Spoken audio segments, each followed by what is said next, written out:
Welcome to Sacrilegious Discourse. I'm husband. And I'm wife. Together, we're reading the Bible for the very first time. We grew up without religion and wanted to know what all the fuss was about. Well, what have we learned so far? That God is a dick, and apparently some people believe in talking donkeys? We're not trying to pass ourselves off as experts. Nope, we're just reading the Bible for the first time and giving our first take reaction. If you'd like to join us in this venture, you might consider starting at episode 1. Otherwise, jump in wherever you like. All right, let's go read the Bible. Yeah, let's get to it. Husband! Wife! Do you remember what happened yesterday and how the hell we got here today right now? Well,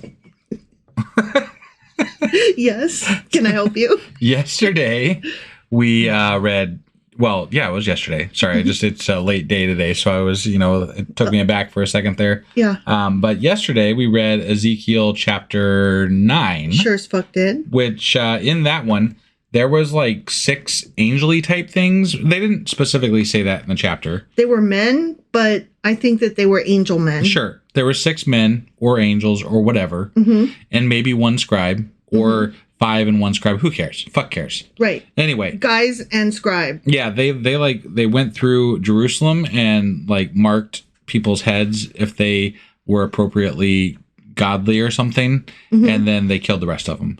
Well, yeah. And Ezekiel was like, "Whoa, man. Like that's horrible." Like, why? Stop. Yeah. But I think that was more just so, that way you can't go up there in front of people and say this shit and be like, "You all deserve to die. You should die. Right. I think you're all awful." Yeah. You got to have like some like distance between you and that message. Like Ezekiel was like, dudes, I tried to stop him. I did ask God why. Yeah. And it's like, but you're so like chicken shit of him that you fall on your face every time he comes around. So I don't believe you, kind of. Yeah. It takes an act of God, literally, to get him to stand up and look at God. Right? And then there's the whole he saw God's dick thing. Multiple times. Yeah. That's interesting. Right? Yeah. I wonder if he's like a Klingon. I learned this week that Klingons have 2 dicks. And the women. And 2 vaginas. Yeah. 2 reproductive organs. Nothing I was aware of until you told me. And I still don't know where the fuck this is coming from. I'm quite certain it was not covered in Next Generation. I learned it. It did come up, apparently. We missed it because probably they didn't say, Worf has 2 dicks. Right. I'm sure that it was like blah, blah, blah, blah, blah, double of every organ, including reproductive, like. Sure. But I double checked. After I heard that, I was like, no. And then I double checked and it is canon. So Worf got 2 Ds. Interesting. I wonder if God is so lucky. I doubt it. I mean, he made, us in his image. So I think he's only got 1. Right. But we made Worf in our image and then didn't like it and gave him some forehead wrinkles and another penis just for good measure. Right.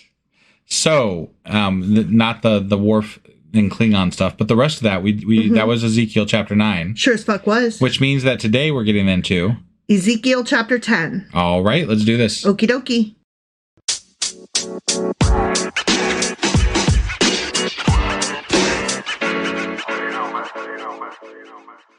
Hey, before we get into this, I forgot to mention a couple of things that we have ongoing. So right now we are doing a big Patreon drive, trying to drive some membership to get us up to a level that is going to help us promote our podcast and kind of move forward with things and spread it to a bigger, larger audience. We really need your help doing that.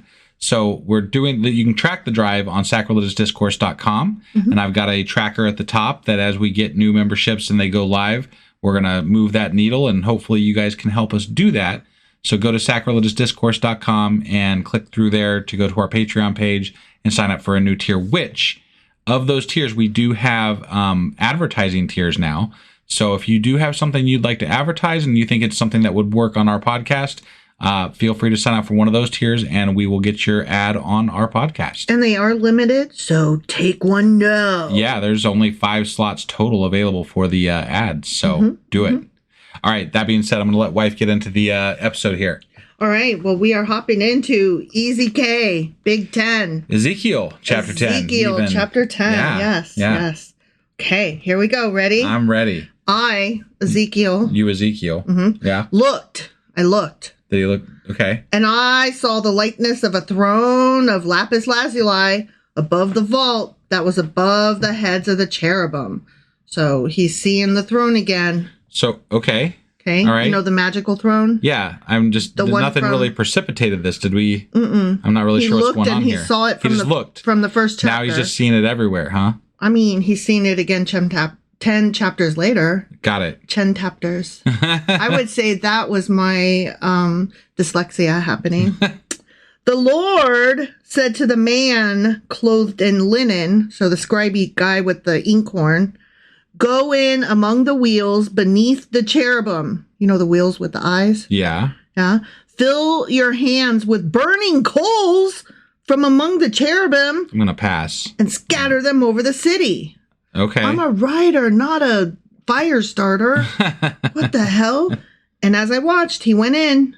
So I guess the scribe guy, you know, the guy with the inkhorn. Yeah. I guess he went in and did it. Okay. Now the cherubim were standing on the south side of the temple when the man went in, and a cloud filled the inner court.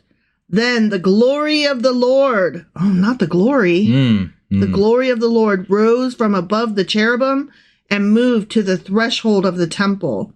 So okay. This is God removing his glorious self from the entire ark and the temple and everything. Got it. Yeah. Like this is more of that. Okay. The happening in of Jerusalem and whole probably. Yeah. Yeah. The Eventually. cloud filled the temple, and the court was full of the radiance of the glory of the Lord.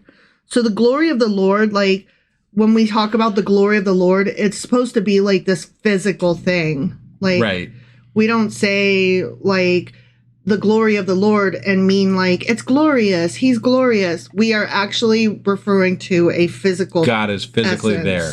His glory is his like. Though this is technically a dream or something, a vision that he's having. So. Right. The sound of the wings, remember? Yeah. From the first chapter? Yep. Of the cherubim could be heard as far away as the outer court, like the voice of God Almighty when he speaks. Okay. Remember in the movie Dogma when God was played by Alanis Morissette? Yes. And she opened her mouth and like, what's his name? Ben Affleck, the bad angel, his head exploded. Yes. That was so cool. That's pretty cool. Yeah, I like that. Yep. When the Lord commanded the man in linen, take fire from among the wheels, from among the cherubim. The man went in and stood beside a wheel. Then one of the cherubim reached out his hand to the fire that was among them. He took up some of it and put it into the hands of the man in linen, who took it and went out. Okay. Okay, now I'm about to engage parentheses voice. Got Ready? it, yeah. Under the wings of the cherubim could be seen what looked like human hands. End parentheses. Okay. So the angels don't just have wings, they have human hands. I see. Okay. Yeah. I looked, and I saw beside the cherubim 4 wheels, one beside each of the cherubim. The wheels sparkled like topaz. As for their appearance, the 4 of them looked alike. Each was like a wheel intersecting a wheel. Remember? Yeah, Remember? that was the word they used. Yeah. As they moved, they would go in any one of the 4 directions the cherubim faced. The wheels did not turn about as the cherubim went. So it was just able to, zoom. They just went the ways, but it didn't turn. Right. Okay. It was like side to side and back and forth. It's like a really shitty Atari game. It's like Professor Xavier's wheelchair from X-Men. Yeah. And it was floaty and goey. Right. You know? Yeah. The cherubim went in whatever direction the head faced, without turning as they went. Their entire bodies, including their backs, their hands, and their wings, were completely full of eyes, as were their 4 wheels. Wow. So many eyes. It's eyes all the way down. Yeah. I heard the wheels being called the whirling wheels. That's what I always call wheels. The whirling wheels. Those are in quotes. I mean, oh my God. They're for real. I'm just imagining. Whoa, get a load of those whirling wheels. This is so ridiculous. Those wheels were really whirling. Check it. I want to see a religious person walk down the street with like a shirt with like the whirling wheels on it. Right? Like, oh, you really did read the book. Yeah. Good on you, man. Yeah, right? Yeah. Each of the cherubim had 4 faces. One face was that of a cherub. The second, the face of a human being. The third, the face of a lion. And the fourth, the face of an eagle. So we're missing an ox. That was, like they added the human being, or something. No, they added the cherub. They had the cherub. Yeah. They added the cherub. So they've got man and cherub. But they did away with, so we've changed the image of the angel here. Yeah, because we're missing the ox. Yeah. Then the cherubim rose upward. These were the living creatures I had seen by the Kabar River. Not quite. I know. Not quite. It's close. It's very close. Really fucking close. Yep. But the statue changed. Yeah. Took on a new face and dropped one. Right. I'd be looking around. Yeah, that's definitely... Where'd that face go? That's different. I bet that's a contradiction. I bet it is. When the cherubim moved, the wheels beside them moved. And when the cherubim spread their wings to rise from the ground, the wheels did not leave their side. Okay. How did they have room to spread out their wings to fly? I'd really have to see this in action to figure this out. I don't know. I don't understand. I'm not having an easy time with this visualization here. I'm not either. And you know what?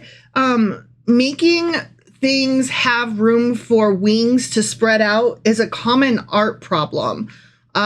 The most recent example, you didn't see this, but I did. The movie Damsel on Netflix, starring Millie Bobby Brown, who played Enola Holmes. Okay. In the Enola Holmes series. Right.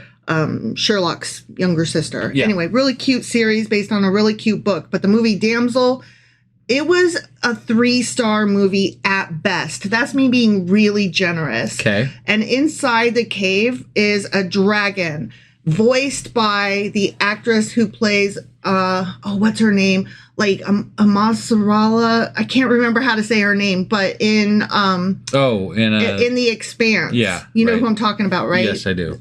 She was in charge of the moon and stuff like that. The Earth and the moon, yeah. Right. She has a very distinguishable voice, which I adore, and she voiced the dragon, and that was great. Got it. And the art of the dragon was great. Like, actually, a lot of the art in the movie that I'm talking about, Damsel, was great. But when the dragon spread out its wings and flew through the corridors, how? They're inside a motherfucking mountain. Yeah, that doesn't work out very well. No, it doesn't. Like, the dynamics, the science doesn't work. And I understand that this is fantasy, not science, but we have to be able to see how it works if you're going to do something like this. Sure. And so these cherubim flying, that means they're flapping their wings, right? Yes. How is this happening? The science ain't sciencing. Okay? I don't know. I mean, beyond the fact that they're fucking angels in the first place with multiple faces. Right. But still, don't bring this magical thing and then say, and they were flying and there was plenty of room for their fucking wings. We're already talking about a god. So, I mean, I know. I expect too much. Right. I expect too much. Yeah, especially from thousands of years ago. It's just they are asking too much, I think. I don't expect too much. They are asking too much. Okay. When the cherubim stood still, they also stood still. And when the cherubim rose, they rose with them. Because the wheels, that is. Right. Because the spirit of the living creatures was in them. Okay. Mm-hmm. Then the glory of the Lord departed from over the threshold of the temple and stopped above the cherubim. Okay. I wonder what's going to happen. I wonder. While I watched, the cherubim spread their wings and rose from the ground. And as they went, the wheels went with them. Did they go with, like, we just said that like 5 times in a row? No, the wheels keep going wherever they go. If they go, that's where the wheels do. Okay? Right. They stopped at the entrance of the east gate of the Lord's house, and the glory of God was above them. So the glory completely left the temple. Yeah, and it's above the cherubim. Yeah, sure. It's with the throne now. Bye. Okay. So what we're seeing is that the glory of the Lord is back with the Lordy Lord on the throne, is what I'm getting out of this. Okay. He had dropped off his glory for safekeeping, and he's like, give me my glory back. Right. Like, glory hole. No, that's something different. Yes. That's something different. These were the living creatures I had seen beneath. No, they weren't, though. Beneath the God of Israel by the Kebar River. And I realized that they were cherubim. So why did he realize that? What reference does he have to realize that they are cherubim? Right? That's what I would like to know. I'm just curious. Like, and I realized for no reason whatsoever that these are some classification of angel. Right. What? Why? Why? Maybe it's some classification of snake. Right. Maybe it's some classification of fever dream. Right. Yeah, like you have no fucking reference for what an angel looks like. So weird. Or that they even exist. Yeah. Yeah. Like, I mean, moreover, right. Yeah. Each had 4 faces and 4 wings, and under their wings was what looked like human hands. Was it? Man. Mm-hmm. Their faces had the same appearances as those I had seen by the Kebar River, except for that they had cherubim faces instead of ox faces, so they weren't actually the same. They were actually different. Yeah. Each one went straight ahead. The end. What a stupid chapter. Yeah. Like, we just repeated over and over and over and over what these stupid fucking angels look like. Mm-hmm. And from chapter 1. Yeah. But different. Not only it wasn't even correct. Yeah. At least it wasn't the same. Yeah. And, okay, so God left the temple, and there were cherubim, and they fucking burnt shit, and... What I would be curious to know is, so are these different angel people guys than Ezekiel saw in chapter 1? Or was it a mistranslation / error? I mean, I think that's something we'll have to look up on the Q&A. Yeah. Because, I mean, well, maybe. I think you already did the research since we're doing this late, so... Yeah, I'll have to get into that another time. Okay. But I am curious, and maybe it'll come up in contradictions, too. Yeah, right. So, yeah. We'll see. Okay. We'll have to talk about it at some point, at any rate. Right. Okay, well, that was... I'm sorry. Oh, wow. Wow. That was Ezekiel. It was EZK, my friend. Chapter 10. Sure as fuck was. Which means that tomorrow is Saturday, and we'll be getting into... Q&A Saturday. And then on Sunday this week, we'll be doing our... Sacrilegious Book Club. And then I will get the weekly wrap-up out, and we will be back on Monday with... Ezekiel Chapter 11. All right. We'll see you then. Bye.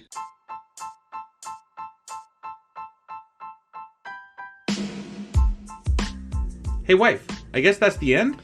But husband, that's just sad. It doesn't have to be. We are on lots of social media platforms like Twitter. Our handle there is sacrilegious_D. For D's nuts. Oh my God.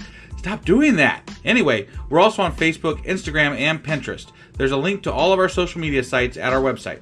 Ooh, we have a website? Yeah, it's sacrilegiousdiscourse.com, where you can also find a link to our merch shop. We have a merch shop? Yep, we have podcast-themed clothing, mugs, notebooks, and more, as well as an atheist and science-themed products.